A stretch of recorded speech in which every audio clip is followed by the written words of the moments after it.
Howdy folks, it's Vile Mike here, and with me is the hallucinogenic plant to my channel, Katty Knight. Excuse me? I am no plant, but I do make your channel blossom. Anyways, what up peoples? I'm Katty Knight. And this week we watched the 24th episode of the original series of Star Trek, This Side of Paradise. Another paradise planet? Just please don't tell me there's another giant rabbit. No, instead this time we have Spock finding an old love interest. No! Kirk has had multiple, McCoy has had one, even Nurse Chapel had one. Spock, why are you stooping to their level for character development? Play the intro. I need to go get a glass of root beer. Root beer?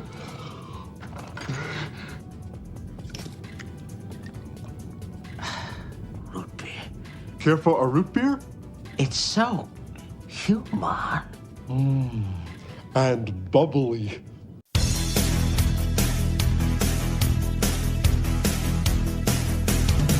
Well, you all must have heard I'm a real nerd. People say I'm a fool, but they never got the news that I'm a vile one.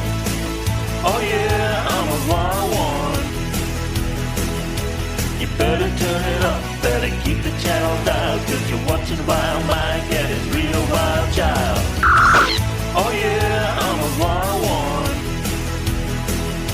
You better turn it up, better keep the channel dialed, 'cause you're watching Vile Mike and his real wild child.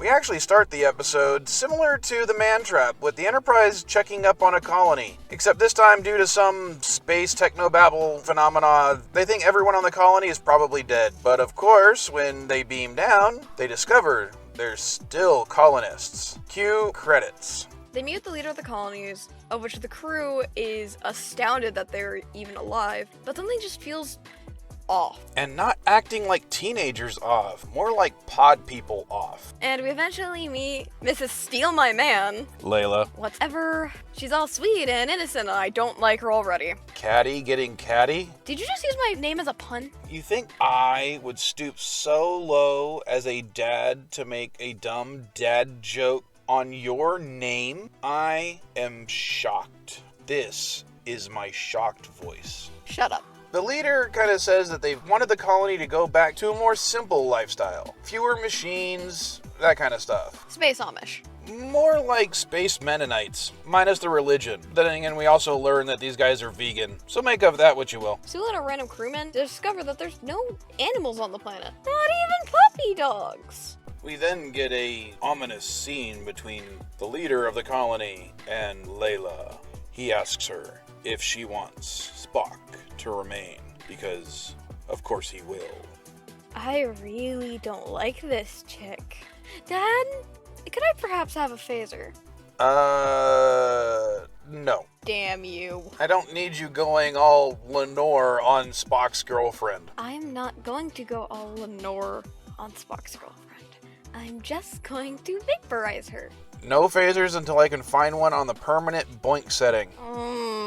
McCoy starts scanning the colonists, and they're in perfect health, which isn't strange enough as is. After the away teams report in to Kirk, the head of the colony wants to show him their agricultural fields. Apparently, the dirt is wonderful for growing stuff, but they're not really growing all that much. Continuing the mystery, McCoy reports that, among other weird things, this man regrew his appendix. I wonder what other things could be regrown. What do you mean by that? Oh, I'm just wondering if they could regrow that parasitic twin we had removed from you when you were born.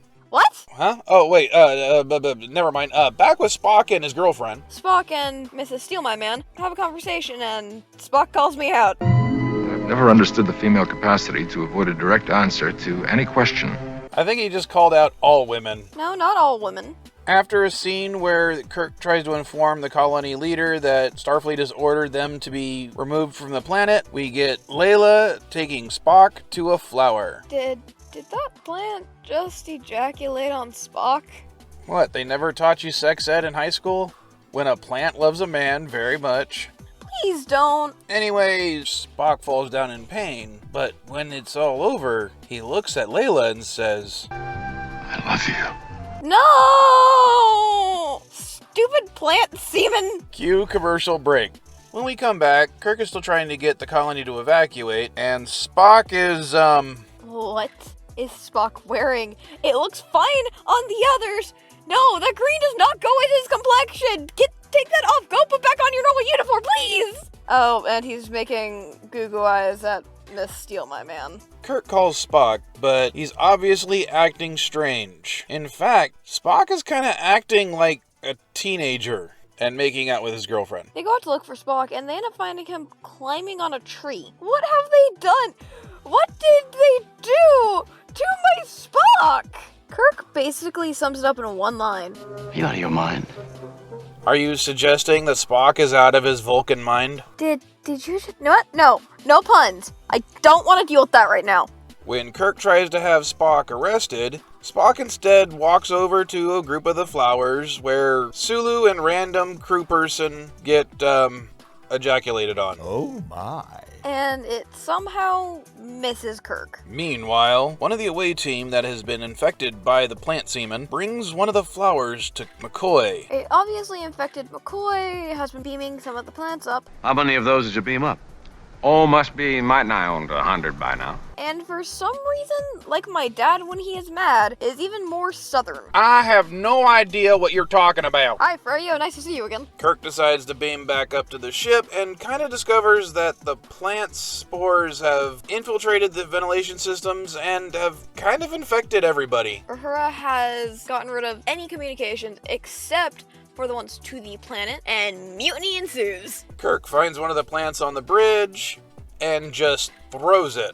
I'm sure that's not going to come back to bite him in the ass. This 4 needs some shadowing. In one of the hallways, the mutiny is in full swing, with everyone beaming down to the planet. This is mutiny, mister. Yes, sir. It is.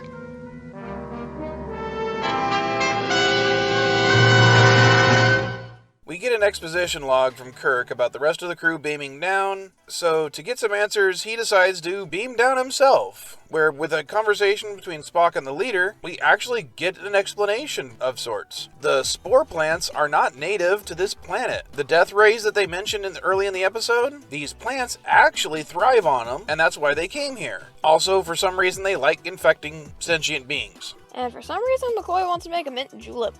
What's a mint julep? Bourbon sugar, mint, and crushed ice. Why am I not surprised you knew that? I didn't. I had to look it up. Dad, what did we talk about being meta? That only Deadpool should be doing it. Kirk returns to the ship and laments the fact that he is trapped there as he cannot pilot the ship alone. I have a solution. Take a shuttle. In all honesty, it's kind of up in the air how fast and far a shuttle can actually go. The nearest starbase might just be out of shuttle range. Maybe they could have made that more clear. Kirk continues his captain's lament about how quiet the ship is, how empty it is. How can anything compete with paradise? Surprise flower ejaculation! Oh my. I guess he should have properly disposed of the one he just threw randomly on the bridge earlier. Oh god, no. Kirk is so unsettling when he's happy. That's just Shatner. Maybe it's because Kirk has a resting bitch face most of the time? Again, I think that's just Shatner. Well, Kirk's infected. That means everyone is. So he calls Spock and says, hey, I'm gonna pack some stuff and beam right down. And just as he's about to beam down, Kirk gets all sentimental about leaving his wife and beat the spores? Yes, apparently to defeat the spores, you basically have to have some sort of strong emotion, like anger or sadness, because that makes complete and total sense. Kirk gets a brilliant plan, tricking Spock to beaming back up and then pissing him the fuck off. Yes, Kirk, fight the man that is metrically stronger than you. Smart. Very, very smart. Not only does the plan work, though, Kirk gets in this amazing line. What makes you think you're a man? You're an overgrown jackrabbit, an elf with a hyperactive thyroid. Wait. How did Kirk's shirt not rip? He was being tossed around by Spock. You would assume that his shirt would have ripped because of that. But it's ripped because of less. Maybe seeing how often the captain's uniform got torn, Starfleet finally upgraded to stronger materials. Or Shatner was just really burning through the costume budget. And after the fight, there is an amazing exchange where Kirk tells Spock his plan, and just as they're about to leave to go do it, Spock goes, well, attacking a fellow crewmate will get you a court-martial. And Kirk's just like, well, if we're both in the brig, nothing's gonna happen. And Spock just gets this face of, yeah, you right. So the rest of the plan is to broadcast a signal to the communicator still on the planet that will somehow get everybody really angry all of a sudden, thus breaking the hold the spores have on them. Spock ends up having Miss Steele My Man come up onto the ship and ends up basically ripping her heart out to get rid of the spores. The signal works, people start fighting, they break the hold of the plant semen, and even the colony leader says, yeah, let's all get the hell out of here. End of episode. So, Katty, what did you think? Honestly, I liked this episode probably more than I should have. Even though it may sound like I have so much disdain for Layla, I truly don't. I don't like her, I don't hate her, she's forgettable. But just the conversation that Spock and Kirk have in this episode, I love. And honestly, it's probably making it so far one of my favorite episodes. I enjoy it so much.